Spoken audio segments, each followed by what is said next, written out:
বলিউডের চিরকুমার বলা হয় সালমান খানকে, কারণ 59 বছর বয়সী এই তারকা এখনো ইন্ডাস্ট্রিজের আলোচিত অবিবাহিতদের একজন।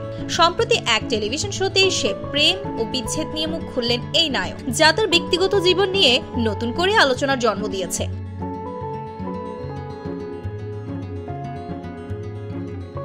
Too much with Kajal and twinkle Khanna নামের একটি শোতে অতিথি হিসেবে উপস্থিত ছিলেন সালমান খান। সেখানে বিয়ে না করেই বাবা হওয়ার ইচ্ছাও প্রকাশ করেন নায়ক। শুধু তাই নয়, সেখানে তিনি তার দীর্ঘদিনের সম্পর্কে ইতি টানার পেছনের কারণগুলো নিয়েও কথা বলেন।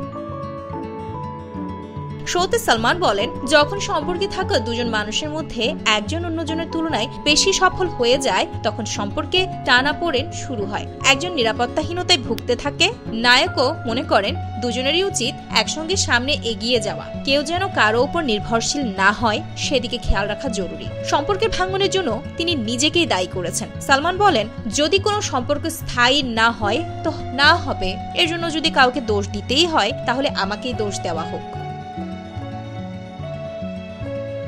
এই শোয়ে নিজের বাবা হওয়ার ইচ্ছা প্রকাশ করেন এই বলিউড সুপারস্টার। সালমান বলেন, এক থা টাইগার ছবির সময়ে সত্যিই মনে হয়েছিল আমার যদি একটা সন্তান থাকতো, তবে সন্তান নিতে আমি ইচ্ছুক। কোনো একদিন নিশ্চয়ই বাবা হব, সেটা যে কোনো সময় হতে পারে, তাড়াতাড়িও হতে পারে, আবার পরেও হতে পারে। তবে এটা ঠিক যে সন্তানেরই বাবা হবই, দেখা যাক।